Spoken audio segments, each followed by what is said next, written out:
our closing plenary of this afternoon on our first day, and it's all about building power partnerships. You can see we've got a lot of people on this stage who are going to talk to you and share tips and learning and experiences about our experience of working in partnership. It's a big theme that's already come through from the first plenary, from some of the workshops, and lots of the conversations that have been happening as well about how important partnerships are to our work, working in communities, and how good we are actually at community working. But we know it is a struggle too. And it's also in keeping with the theme of the Brello app. It was great to see so many of you having little dates in the dating room, after swiping left or right, whichever one it is that you do. So keep doing that, keep having all of the dates, and do some more networking this afternoon. So speaking of partnerships, the first guest is my colleague to my left here, is Vidhya, Alakeson, who is the Chief Executive of Power to Change. And Vidhya is actually going to be chairing this session. I'm just doing an elongated and slightly cumbersome introduction to her. And for your enjoyment, we're going to have a stilted natural conversation in a minute to address the kind of pitfalls and pressures of working in partnership. Vidhya has been the founding Chief Executive of Power to Change. And of course, most of you will know that Power to Change is the independent trust established in 2015 to support the growth of community businesses across England. And Power to Change has invested over £60 million and supported 1,000 community businesses through their grants programmes and support programmes to create better places. So a hugely important organisation for Locality to be partnered with. We share many of the same objectives and aims. We really are trying to do the same kind of things with the same kind of people. Our stakeholders are very much the same across the country, and many Locality members are grantees of Power to Change, which is obviously good, and also take part in lots of the support programmes as well. So welcome to Vidhya. Thank you very much, Tony.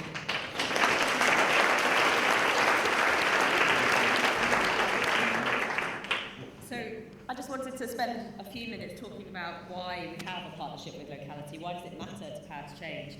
Well, as Tony sort of outlined, we have a mission to grow the community business movement because we believe that it's vital to the future health of our local economies and communities. So, and we see within that a strategic partnership with Locality is critical because we can't deliver that quite large mission on our own. We have to work with organisations that share our mission. And really, there isn't an organisation that shares our mission more closely than Locality. So what does that mean in practice? Well, it means two things, really. One is that we support Locality as a vital piece of infrastructure for the growth of community business. And it's not really that fashionable anymore to support infrastructure organisations, but we think the evidence is really strong that if we want community businesses to grow, we want the movement to grow, that supporting infrastructure is a really key part of that. And the second thing is that we do more and more things together. And that's especially around the area for us. One of our objectives is to make the case for community business. And we do more and more of that with organisations like Locality and other partners, because together we're much stronger in terms of policy influence, advocacy, communications. So I now take it as a compliment. I often go to meetings with civil servants and they say, oh, it's funny you should say that, because Locality, when we spoke to them, said exactly the same. So I think that's a mark and a sign of our partnership, that over the last 5 years, we've got to a point where we're now singing more and more from the same hymn sheet, doing things together and trying to really make change together, because together we're much more likely to make the kind of significant change we've all been talking about today. So Tony and I have spent a few conversations reflecting on what it takes to create partnerships in our experience. So Tony, what's your top tip? Well, my first top tip, I think, is about building trust through relationships. So Vidhya and I have built a personal relationship. It still sounds very cheesy, this, but over the last 5 years, because actually we started not that different actually in times of our organisation. I've been at Locality for about 5.5 years. You've been at Power to Change for about 5 years. And so the journey that we've been on actually together is about building that trust between us, putting in time to get to know each other a little bit more personally than just the kind of transactional things about the organisation. I think that's really helped us through some kind of rocky times and through some positive times as well. Yeah, and I think central to all of that have been two things. One, we've had to weather some quite difficult conversations. We've had to work through difficult issues. So we now get on really well. That wasn't true 5 years ago. I'd say it was actually pretty frosty, and it took probably about 2 years to really get through that and work through those issues. So in terms of building partnership, to build that trust, you've got to work through some of those difficult things. And I think another thing that's been key has been you've got to build that trust right the way through the through your organisations. So we often got frustration in the early days. We seem to have got to an understanding, but that wasn't translating in terms of when the teams engaged with each other. So we actually spent much more time trying to build relationships and partnerships between our two organisations at all the different levels, and that's now really paying dividends in our ability to really work together strategically across on multiple different fronts. And I think the other thing was that we, I think, probably started the partnership without a real willingness to learn from Locality. So I think one of the other things for me in terms of key lessons is you've got to be open to learning from your partners. If you think you've got all the answers, then you don't need partnership. So that ability and that desire and willingness to learn has been critical. Yeah, I think that's right. And I think it's also about making sure that you're building that trust through doing things as well, rather than just talking about your relationship as if it's some kind of abstract thing. So I think the trust really builds by our experience of working together across different levels across the organisation, of delivering grant programmes, for example, like the Bright Ideas programme, where we had lots of different interactions between different staff, really getting to understand the knowledge, the experience that both of us were bringing to the table. And actually that really helps build that trust and actually understand that we're all trying to do the same thing. We might have different language to express it, but we're in it together. Okay. Great. So thank you, Vidhya. I'm going to now leave you to do this. Excellent. Thank you, Tony. So we're now going to hear from 3 other power partnerships about how, through their partnerships, they're able to unleash the power of communities in their respective areas, be those places or, we're hearing from 3 different places, really. So I'm going to invite them up one by one. So first we're going to hear from Kirsten England, who is the Chief Exec of Bradford Council, and Tony Dillak, who is the Chief Exec of Royds Community Association, about the work that they have done together in Bradford around unleashing community power. Both organisations are involved in Locality's Keep It Local programme, so looking specifically at how councils can change their commissioning and procurement processes to unlock more resources for community organisations and really unleash the talents of the community sector. So they've done a range of things together, but that might be one of the things that they'll refer to. So Tony and Kirsten, over to you. How are you, Tony?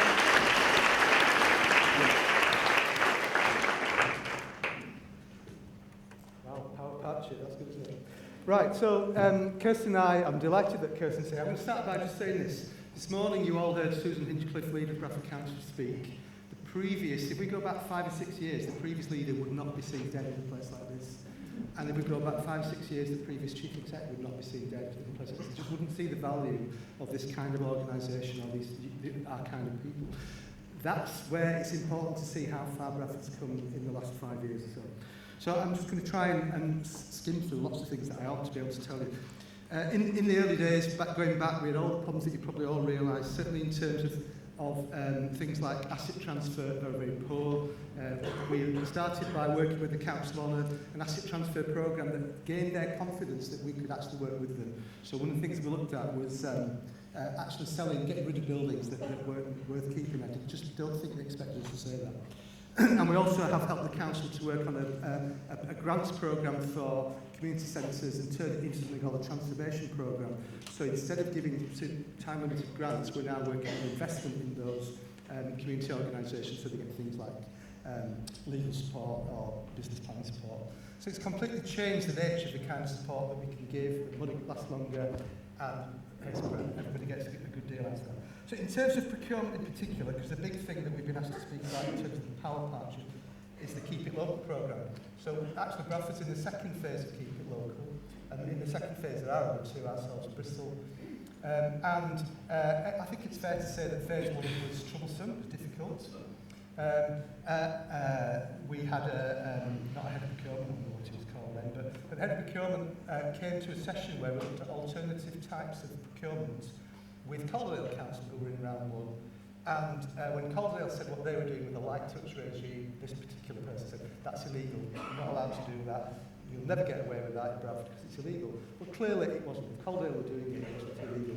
But that was where we were. We're talking about three years ago. That's where we were back then. Very, very tricky. Moving forward, we asked when the council announced a new head of procurement, we asked if Locality and some of us could be involved in the recruitment process, and the answer was very definitely yes. There was no hesitation in saying yes. So I'm delighted that Sophie and myself were on that panel, and that the person we chose is the person who was successfully getting the job, which made it very, very easy to start to work on working together. We didn't have to introduce each other. We knew that Ian, who got the job, completely got where we were trying to get to with the change in procurement. So, we had the things that you'll all experience of, big contracts that make it very difficult for voluntary groups to get them, or even small local businesses. Sometimes 6 months waiting for payment to be made. Loads of reasons why it would be difficult to get into contracting. And the first thing we started to look at then together since Ian's arrived is to think about how do we create a social value policy which isn't just about jobs and apprentices, as Susan said this morning, but it's actually about what we all know. The social value that we all bring to a contract is more than just, often it isn't apprentices, is it? It's the wraparound service. If you get a contract to work with older people, it's all the other things that you provide to that older person that gives the social value.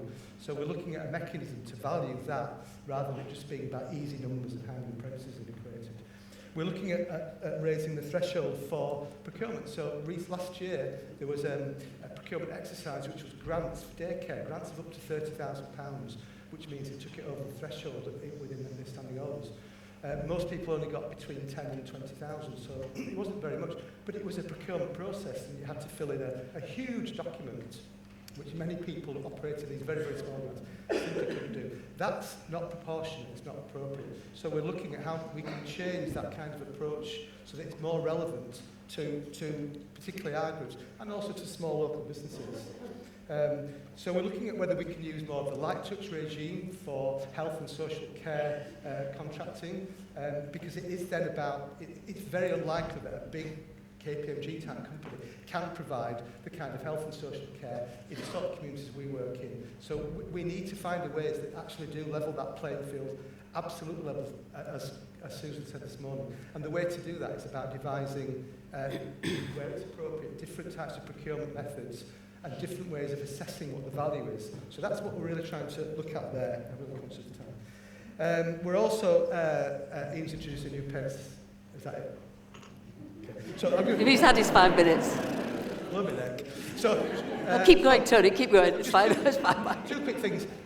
This can be done elsewhere. It's about getting in. It's about Trojan horse mentality. It's about getting in and being there and being supportive. It's not about being argumentative. Okay. Oh, very well. Fantastic. You see, it was completely tactical asking Tony to go first, wasn't it? So I am personally, that was Tony Dillack, just so you know, the applause is all for Tony. So I'm just going to top and tail, I think, what Tony said, by talking about the motivation for the local authority in embracing this journey. And actually, I also want to talk about what's not right yet, because I would say we've begun this journey, this deepening of the relationship and the building of trust, and we're not getting it all right. Certainly in my organisation, it's not a finished business. So we keep learning and deepening that relationship. And there's some tensions and challenges for you, I think, sometimes in a work unit. But just very quickly, so why would a local authority want to embrace this journey? I think this is part of a journey which a number of local authorities, most local authorities have been on. And it's too easy to say this is about 2010 and the cliff edge and all the rest of it, because I think this is a journey we've been on for 20 or 30 years. I should say also, though, just by way of declaration, I come from a kind of community development background. That's where I came in to local government, believing in the power of communities to be in charge of their own affairs. And, you know, and that I would, and very definitely moving from a deficit model to an asset-based model has always been where I've been in terms of leading an organisation. But I think, and I'm very taken with a piece of local government legislation. I don't expect you to be the experts on this, but there's something called the duty of care and well-being, which is what underpins the statutory responsibility of a local authority, which is not to manage steady state, but as I paraphrase it, to do what it takes to create well-being for the people and the place now and for the future. And I think progressively we have been asking ourselves, tough and searching questions about how do we properly discharge that duty. And I think for many of us, we've come to a conclusion that working through a dominant paradigm of benevolent paternalism and doing things for and to people and places yields less than we had imagined and debilitates people and individual agency. And we have sought ways to rapidly shift and change from that. And I have to say this approach to civil society and the voluntary community sector sits alongside a total approach, which is a belief that we will only create that prosperity if we unlock the full asset base of our place, which is about individuals, families, communities, and the public, the private, and the civil society and the voluntary and community sector. So this is not particularly about the voluntary and community sector, it's about all of the district and its assets. And I also think it's also about dissolving those binary oppositions between public and private, between the local state and civil society. Because actually, when I look back to what made Bradford great, it was the coming together of social activists like Margaret Macmillan and industrialists like Titus Salt that created the infrastructure in Bradford at a time when, you know, most children were dying before the age of 5, and you know, sewage and sanitation was a huge issue for everybody. Do you see what I mean? So it's actually about dissolving what have been sort of binary, and in the West we're sort of fixated with these binary good, bad, nature, nurture, public, private, and all the rest of it. So actually, building that kind of team approach which dissolves boundaries, which says all of us have contributions to bring to the table, and if we work through a paradigm of parity of esteem and an asset-based thing, we all have unique contributions to make. How do we achieve much more than we have done? And that's not to abdicate. Oh Lordy, I've only got to why we're doing it. Never mind what we've still got to learn. Is that all your fault? No. Anyway. Oh, now you completely knocked me off my track. But I think you get what I'm trying to say, that we're working through that completely different paradigm with parity of esteem. But I have to say, I am an old local Democrat. I'm politically restricted. The most political thing I do is defend the local state, because I actually think that local councillors working well in and with their local communities are a fundamental part of what makes democracy work, and I think you lose democracy at your peril. Now, that's the only political thing I'll say. I'm a returning officer, so, you know, we're in a pre-election period. We have many fruits, and I would say there's 3 strands to this. One is around asset transfer, one is about the commissioning and procurement. We're also working through a model of people can, people do. Right? I think at times we've been exhorting citizens to play their full part, and actually, frankly, when I look at all the stats for Bradford, our residents play a huge part, and we just play a tiny part in people's lives. So let's actually celebrate what individuals do. I will wrap up. That's what I'm being told to wrap up. Then just talk about ongoing challenges. This journey we're making is in a climate when I think both voluntary community sector and local government have at times felt very uncertain about their futures, quite insecure, underconfident, risk averse, could potentially have looked inward and in a protectionist way. And at times I see that surfacing and bubbling up in my organisation. We've had some near misses where we've put out contracts in such a way that only big nationals could bid for them, never mind the locally based companies and civil society organisations. We've exhorted people to run their own events and then pay to train to be event stewards, whereas we could just put on training to enable people to do that. You know, sometimes we transfer an asset and then we load cost onto people with a building that is really not fit for purpose at the time, and we're still learning about all of those things. So we're journeying not just in faith and belief, but because we can see the fruits of what's happening. And I will just refer, I'm sure Susan did, to the Times article this morning, which says Bradford is the most improved city in the country in terms of inclusive growth. And I think that's testimony to what people like Tony has been doing, as well as others. That was all right, sorry, a bit burbly. Sorry. Thank you. You can see that the 10 minutes is a bit of a challenge when there's 2 of you speaking.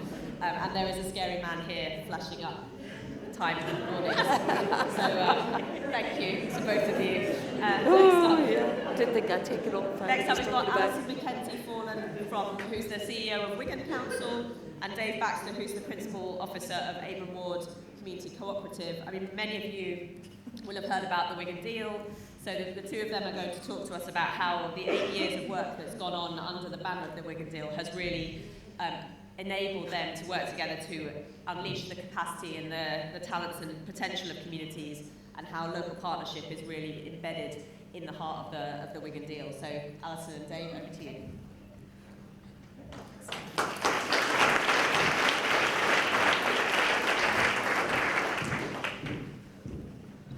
Okay, so Dave and I did a deal, so we're going to not split it 5 and 5. Dave's got a lot more to say than me, so I think we're going to do like a 3 and 7, so we can try and get that going. So I think you talked about, so hi, I'm Alison Mackenzie-Foley, I'm from Wigan. This is my best mate, Dave, also from Wigan. You talked about personal relationships when you started and how you're deepening yours. Dave has been teaching a few of my colleagues to ballroom dance, not me just yet. I'm not staying tonight, but he's really good at teaching people to dance. So if you want to stay tonight, if you're going out to celebrate tonight, you want to get a closer relationship with Dave, he's a great dance teacher. I am married. He's a great dance teacher, and he's married to a beautiful wife. So, anyway, so a bit about the Wigan deal before I hand over to Dave. So Dave and I have been working together probably about 8 years now.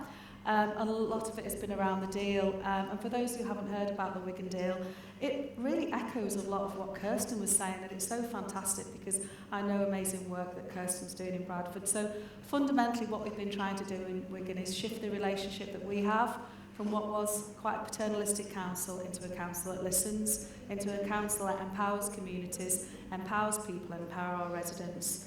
And that's really about trust, it's really about listening to people, and ultimately it's actually been about investing in our community groups. So the deal has got some sort of basic principles about it, and again it's what Kirsten said. The first principle is around asset-based working. We have trained about 5,000 staff now in asset-based working. So what used to be staff being trained in tick lists, telling people what to do, thinking that they know best, it's actually now looking about the hopes and dreams, looking about what's positive in people's lives and focusing on the positive things so we can actually get them to do what they want to do rather than us think about what they should be doing. So it's really been about building that relationship with communities and residents and taking that asset-based approach, focusing on their strengths.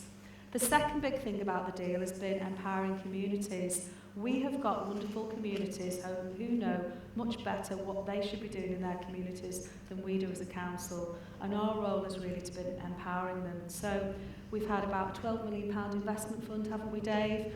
Dave's organisation, Made in Wigan and Aberham Community Cooperative, have benefited from that. It is an investment fund, it's not a grant. We're trying to look at how we help sustainability, look at community infrastructure, look at how we help with funding managers, look at the whole supporting infrastructure. So it's not about giving grants, it's about sustainability, it's about believing in our community groups and helping them.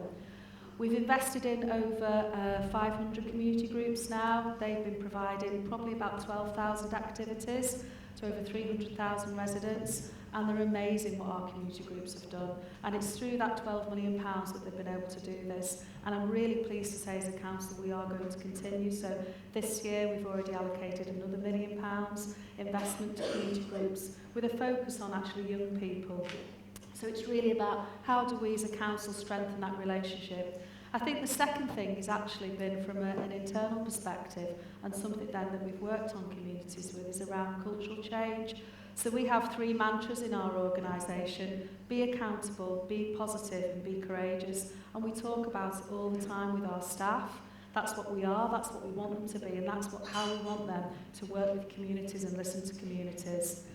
The other thing that we do is actually think about being fair and inclusive. And again, it's what Kirsten and Tony said. It's about actually how do we really move on to the power of community wealth building, taking it from the lens of procurement and apprenticeships and perhaps some more traditional approaches into really market development, cooperatives, the work that Dave's going to talk about. So that's really what we want to do.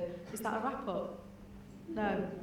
Is it a wrap-up on 3 minutes? I'm going to swap over. So a couple of other things, just to sort of say in terms of benefits. The other thing that we've also done is got staff volunteering time, 3 days, we'll put it up to 4, and that's been a massive benefit to people like Dave and his groups. Staff can get involved in all of that community enterprise work and really give back to their communities. 80%, 90% of our staff live in the borough, they really want to take part. The other thing we've done is actually really look at some focused areas, so market development in adult social care. We've now got over 40 community enterprises doing much better things than we did in traditional daycare centres. Community asset transfers all of the time, looking at all of our assets, thinking of how our communities can take those over, but with help and sustainability. It's not passing over old buildings that actually are going to be a real liability. So we've really helped. Another piece of work that Dave will talk about is connecting local businesses and community groups. So we're working really hard about actually how do we bring the private sector and the local community sector together. And then finally, in terms of our next stage, and I'll pass over to Dave, it's not all there, so the deal isn't the finished article, like Kirsten said. We've done a lot of great work with the third most productive council. I'm really proud of our staff because this year we are Council of the Year. But we've not finished yet. We've got so much more work to do. And Deal 2030 is the next phase, and community wealth building is at the heart of it. And Dave's going to tell you how we're going to do that together. So, over to Dave.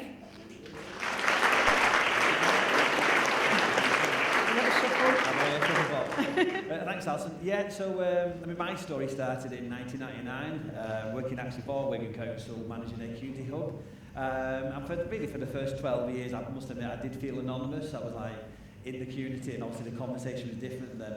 But when the Wigan deal came in the early 2010s, that conversation completely shifted, and suddenly I went from being somebody who felt isolated from my own employers at the time, to suddenly that conversation changing. And obviously we were lucky that we've been, advocates and supporters of locality, so straight away the council came to us, and we looked at asset transfers, taking over our community hub, neighbourhood planning, and everything we could do to create an inclusive growth for Abram Ward, which happens to be the area that I'm born and bred in, so obviously it's been a place that's in my heart for all my life.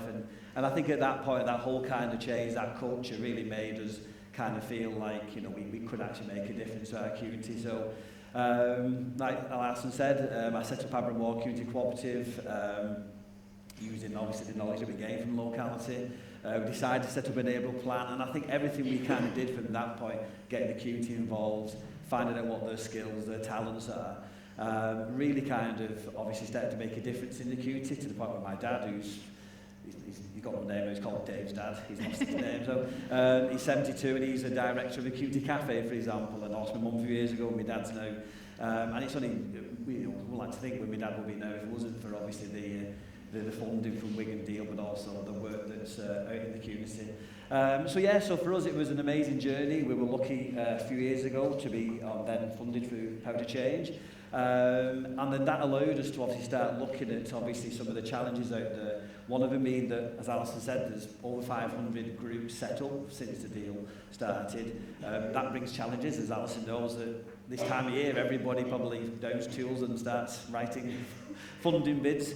And there's an element then of how can we make these kind of groups more sustainable, whether it's through commissioning, through CCG, but certainly obviously on the basis of what Power to Change is looking at, having more community businesses and having more in the economy. So that was a reason behind why we created Made in Wigan, the belief that everyone, whether you're a young person, older person, learning disability, whatever, everyone has a special something. And if we can take that special something, allow them to either join a community business or social enterprise, and then ultimately turn that skill into a product, then obviously hopefully that will then have the stealth benefits, improving health and well-being, but also, like Alison said, improve the local economy.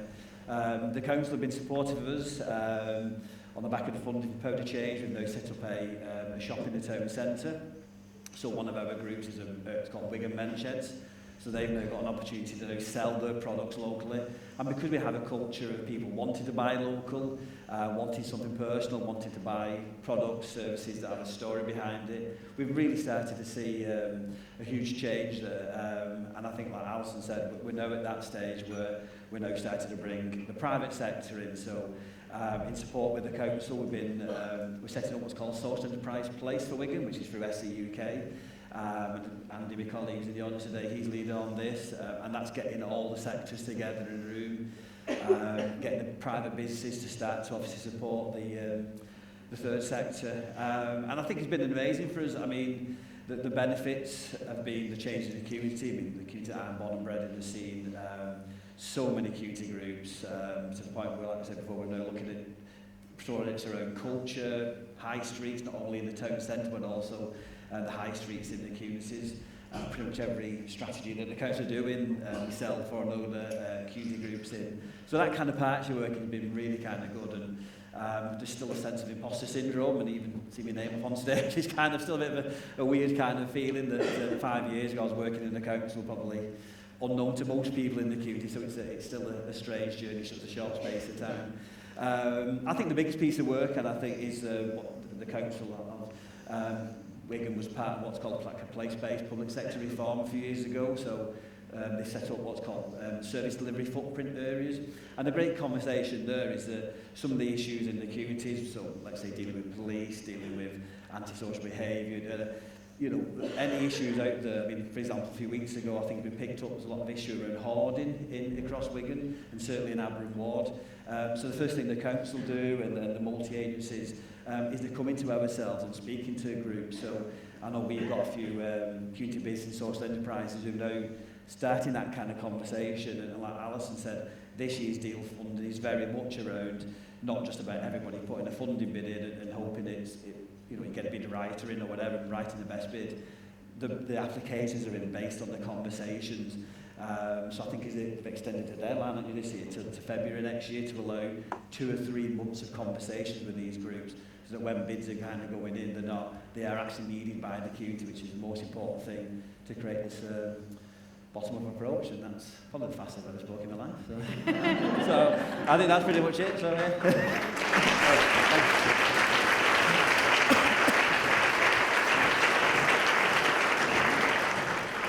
Thank you very much, Alison and Dave. And finally, we're going to hear from a slightly different perspective, so not a local authority and community organisation perspective, but a funder and community organisation perspective. So we're going to hear from Dawn Ostwick, who is the Chief Executive of the National Lottery Communities Fund, and from Kimberly Frangos, who is a trustee of New Wortley Community Association here in Leeds. Dawn.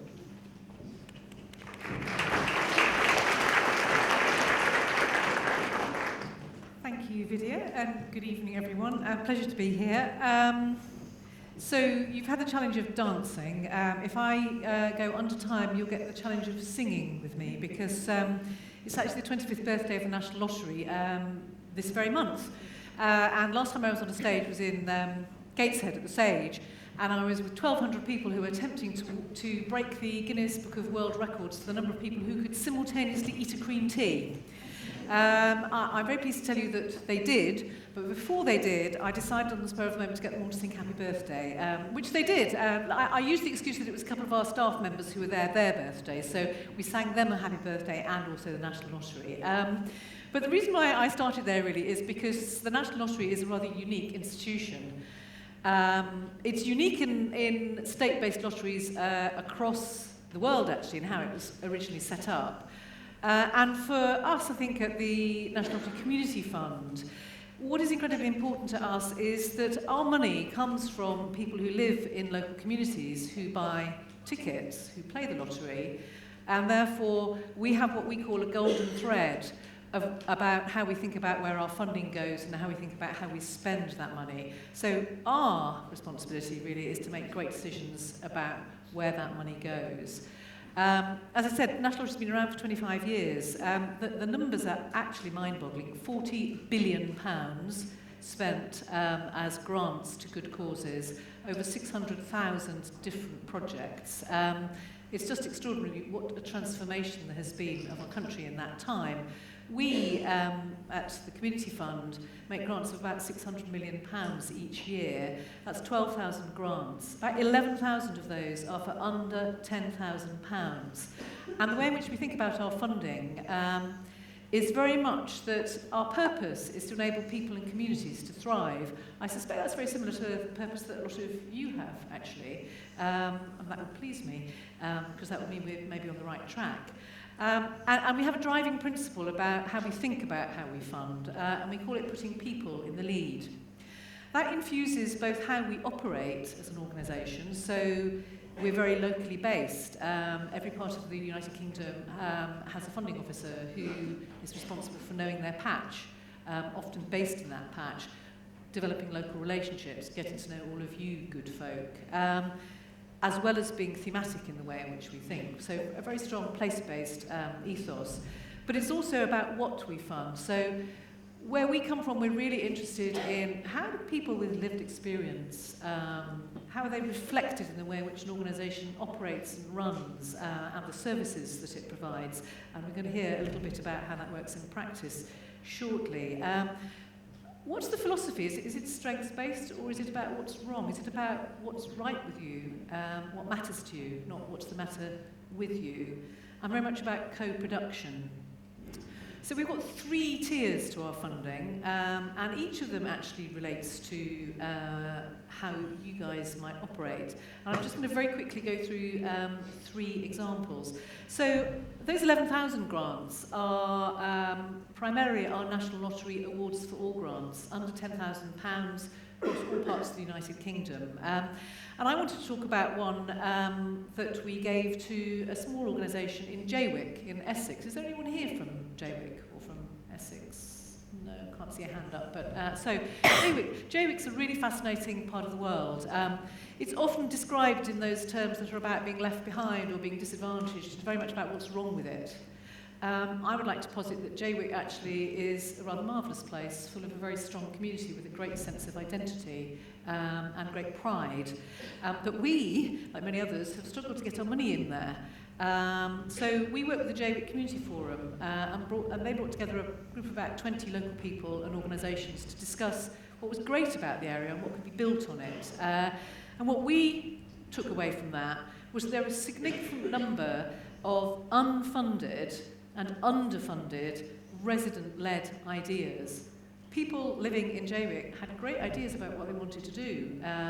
So we gave the Jaywick Community Forum a small grant of £7,000, which they then used to work with us and with local residents to make micro-grants of between £50 and £1,000.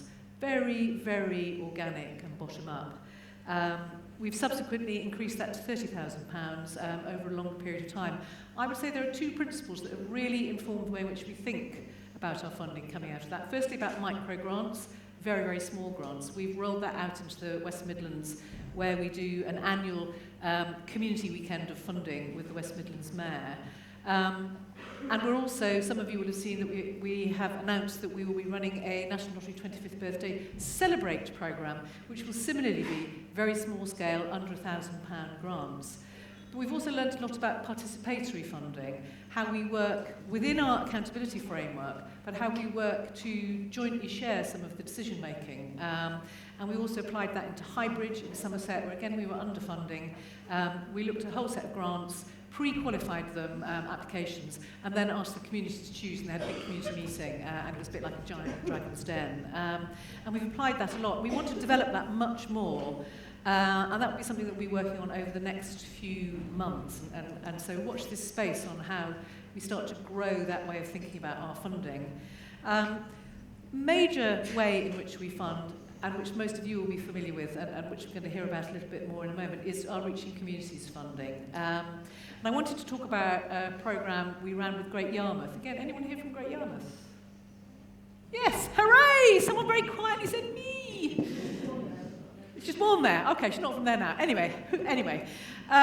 So again, we found that when we were doing our big strategic programmes and local authorities and voluntary sector organisations were bidding into them, and I know that some of you guys will have, Great Yarmouth bid but didn't succeed. So we thought we should sit down with them and talk about why was that. And I think we concluded that in Great Yarmouth, the local voluntary sector and the local authority were not more than the sum of their parts. So we worked with Great Yarmouth Council and with Volunteering Norfolk to create a programme called Neighbourhoods That Work. And Neighbourhoods That Work brings together the local authority and voluntary organisations, 7 of them, partners, it's gone up to 7 years now, it was originally 5, to start to build a programme of a more resilient voluntary sector that adopts community development approaches in the way that it works and focuses on people, neighbourhoods and friendships and the things that matter most to those communities. You'll see the theme in what I'm talking about. And that has created a lot of actually rather marvellous benefits in terms of the impact it's had on the local people. So 114 long-term unemployed people into sustained employment, 700 local people have enhanced their skills, and over 900 people have experienced smooth and seamless referrals into services from single contact points. So it's about human relationships. So that's our kind of reaching communities. And I could have chosen any number of projects. I noticed I bumped into Jess earlier. We've supported Heart of Hastings for some work, Bromley by Bow.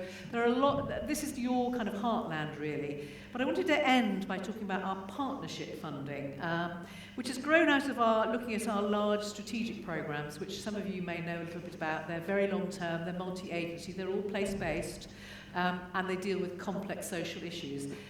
We've learned a lot about actually what works and what doesn't work, working in that sort of framework, particularly with the public sector. So it's interesting, particularly local authorities, health authorities, criminal justice system, etc. And out of that, we've introduced our partnership funding.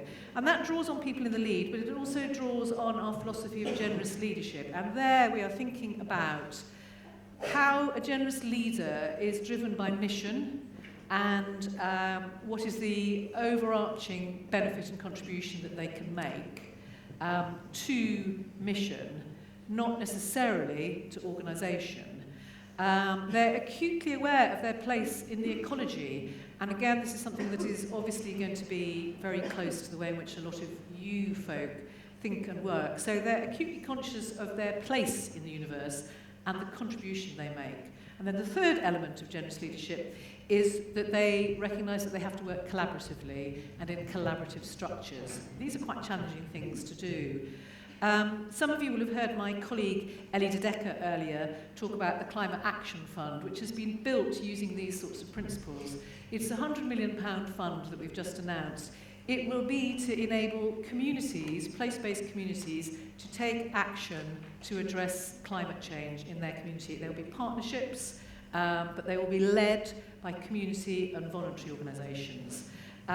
We intend to fund a set of beacon projects who can act, if you like, as exemplars of what is possible. And we want them to almost become proselytisers, and then we will follow it on with further funding on a kind of wider scale. But what that fund is doing is it's locally based, it's partnership based, it's looking at how you create more than the sum of the parts from the individual pieces of funding. And that's a kind of signature of what we're trying to do with our partnership funding. Just to go right back to the beginning of where we started, another example of our partnership funding, which I'd almost like to finish on before I hand over, is the Big Lunch. So I started by talking about our very grassroots grants. The Big Lunch is a partnership we run with the Eden Project, and it enables this year 6.4 million people to come together on a weekend in June in their communities to break bread together over lunch. And I'd just like to share with you that 6.4 million people is about the same number of people as watched the final of Love Island. So this is a mass participatory activity. So we have from the very, very tiny to the national, but what's bringing all that together is learning an activity that takes place very locally. I said that our sort of heartland funding was really our Reaching Communities funding, and I'm really delighted to hand over to Kim, because last summer we visited Kim and her colleagues here in the city, because we brought our board here, and we had a fantastic afternoon with you guys, learning about what you did. And one of my board members turned to me afterwards and said, that is absolutely the epitome of people in the lead and what we're trying to achieve. So I'd really like to introduce you and say, here is the epitome.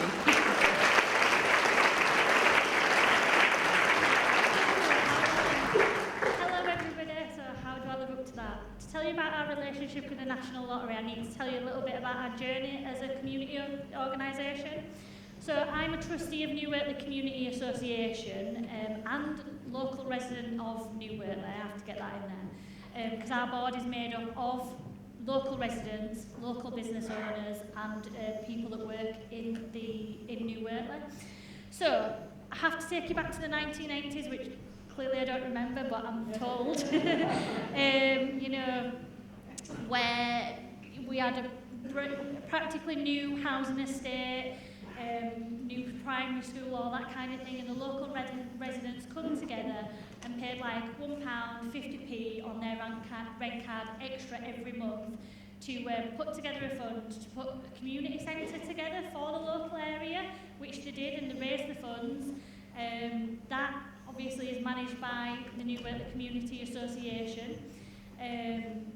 Obviously, fast forward about 40 years, you know, the building's brilliant, but we were running out of space. Obviously, it's a bit of a dated building. One of the things that people always said to us was, you know, there were people that had lived there for a while and didn't really know it were there, or people couldn't find it because we were set back a little bit.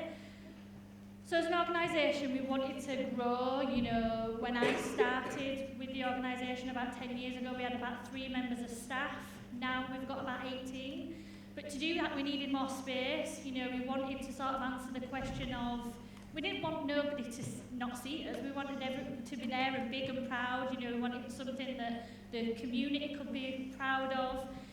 So we went to the university and did a bit of a competition with the Leeds Architects School for them to design us a new building, a new community centre. Not to get rid of the old one, because that's bought and paid for by the residents, so we would never ever get rid of that. That's, you know, something that people are proud of and will always stay there. But to, you know, expand and have a new building that people could be proud of. So we run this competition. Somebody did win it. You know, we had a design of a building. Now how do we pay for it? That's where the National Lottery come in. So, you know, I just want to say they really helped us and worked really well with us, because yeah, we applied for grants, but nothing on such a large scale as this.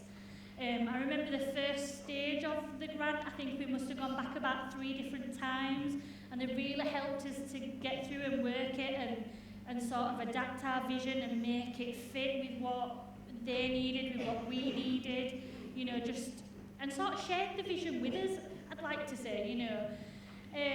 So we did that, got through the first stage. So we've got the money now, we've got the design. Most important thing for me as well now is we then took the design to the community and said, right, this is our plan for you. What do you think? Is it right? Does it fit purpose? Is it what you want? Because one thing about our organisation, it's always community-led. It's not about what I want as a trustee, it's not about what our chair wants or our CEO. Everything from painting a wall to, you know, a brand new building, it is all co-designed with the community. So we put it out to consultation, you know, the community got to sort of say what they wanted where, if they thought all the plans fit, all that kind of thing. And then obviously through the different stages with the lottery, they helped us and supported us through that and came along the way with the consultation and all that kind of thing with us. We've now got a brand new, you know, £750,000 building that's roadside, big, bold, yellow signs on it so nobody can miss us, really.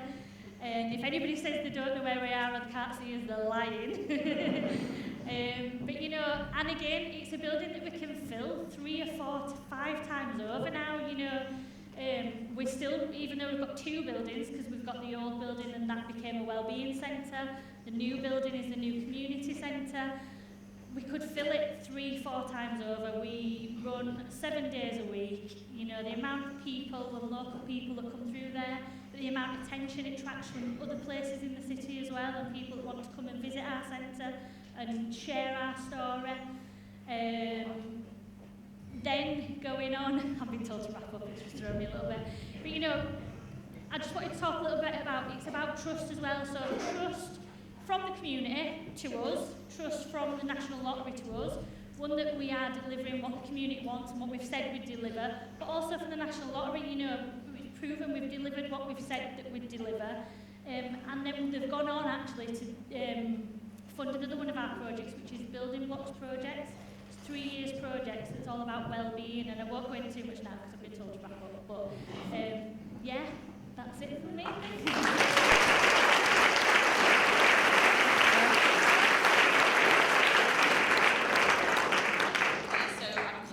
We are standing collectively between you and drinks, but I didn't want to waste the opportunity of having such an amazing panel to ask just a few questions. So I'm not going to ask everybody to answer each question because we would leave here too long. I've got 3 questions. I'm just going to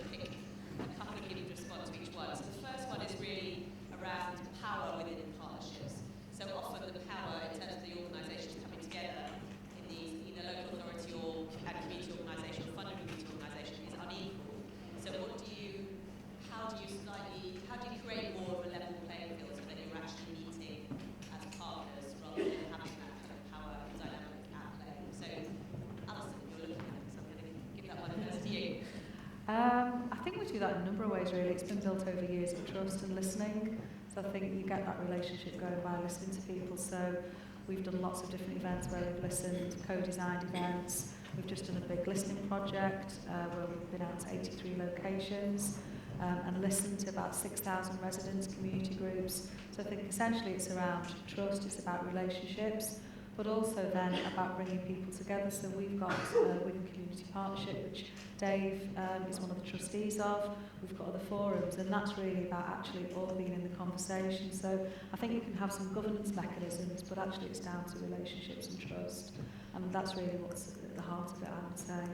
Right, and Dawn, I'm going to ask you the same question from a funder perspective. Yeah, I think I'd echo everything that Alison said, just add a couple of additional points. I'm going to say something slightly strange, that I think one can overestimate the power of institutions and money and absolutely underestimate the power of creativity, passion, commitment, emotional intelligence, etc., etc.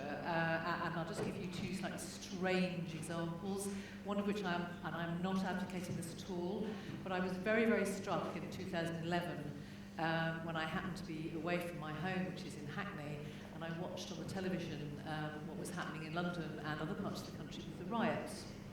And if you watch the television, you'd think the entire population of every inner city area of the country was out on the streets. In fact, there were a very small number of people out.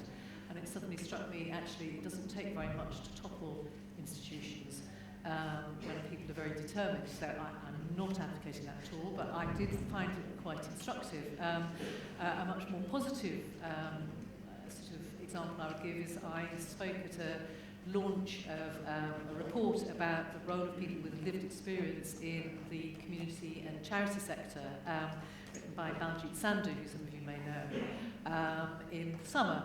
And she had assembled a group of people to discuss and talk and perform and speak about their lived experience. And so I was the old lady. You know, I was definitely the female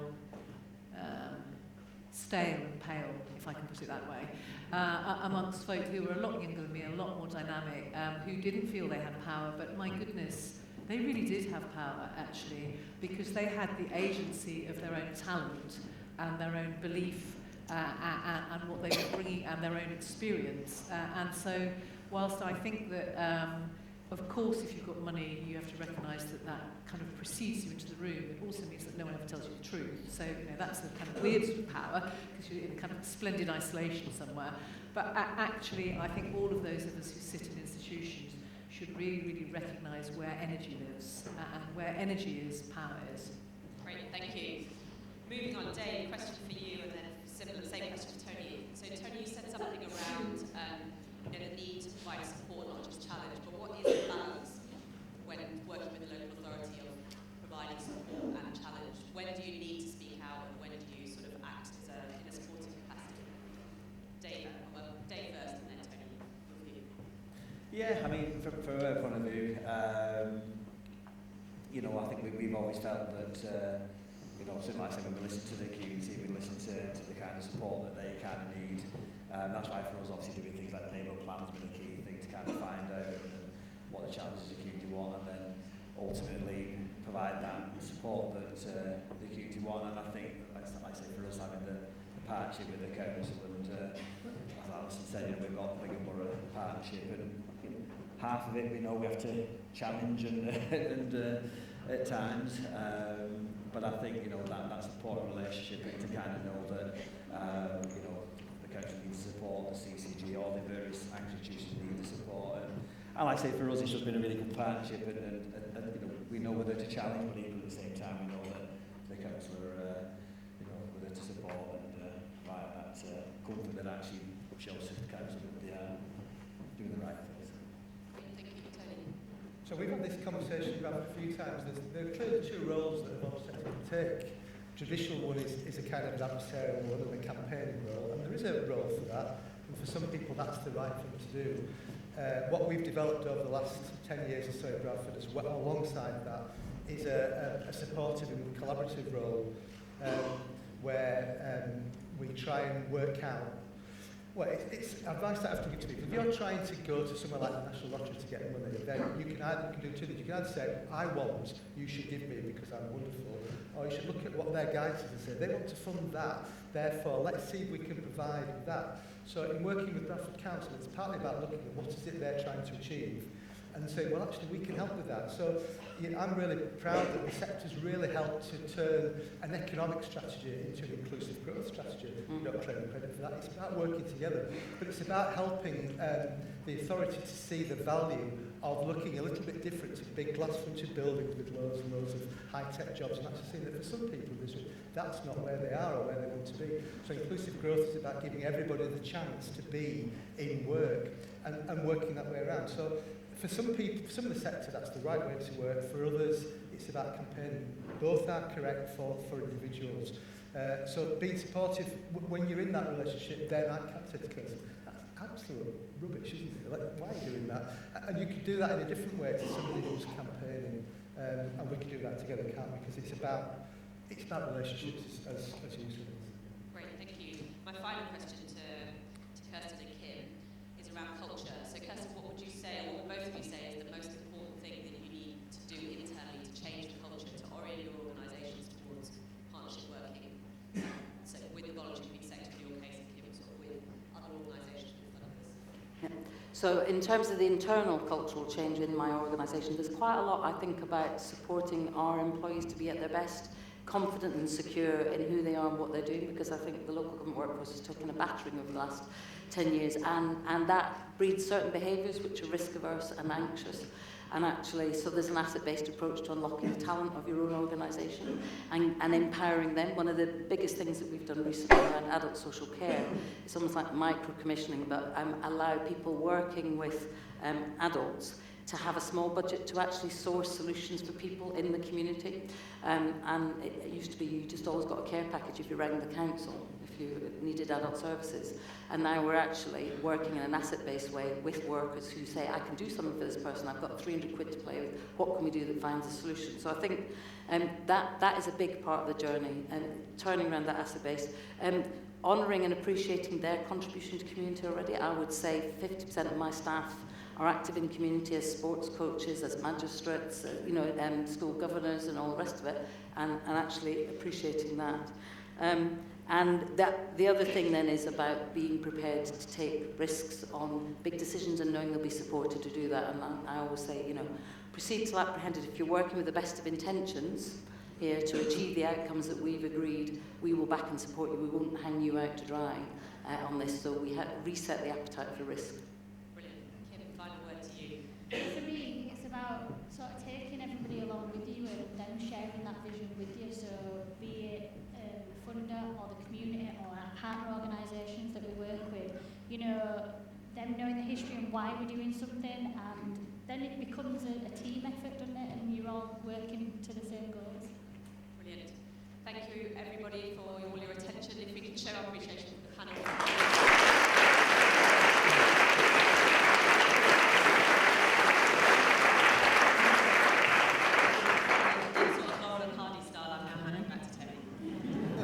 Thank you, Vidhya. So a massive thank you to our speakers. I'm sorry it felt like we had so much richness in there. It was a struggle to get everybody out. Thank you for keeping to time.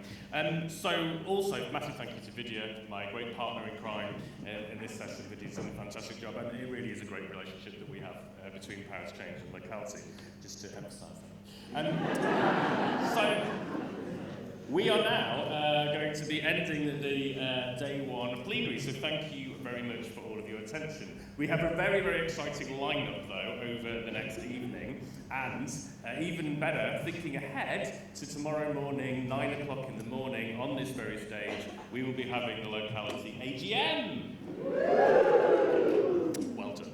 So everybody is welcome to the AGM. It's obviously for Locality members, but non-members are very welcome. You never know, you might want to join if you come along at 9 o'clock. We've got an exciting lineup there. But before that lineup, we have networking, we have a drinks reception, and we have the second annual Locality Awards. Yes. This game show theme is going well. Good. So the housekeeping for that. So we are going to, in a minute, leave this room as quickly as we possibly can so it can be turned into our awards ceremony venue. It says here, wine starts at 6:30 in the Ark Royal. So the room just outside this reception thing is where we'll be having the drinks reception. So that will start at 6:30. But we'd encourage everybody to go downstairs to the ground floor where the lunch was served and where there were refreshments to do some more of your networking, more of your Tinder dates, etc. Then come back here and we'll have the award ceremony with dinner starting at 8 o'clock. So dinner will be served, at 7 o'clock. The award ceremony will be at 8 o'clock in this room.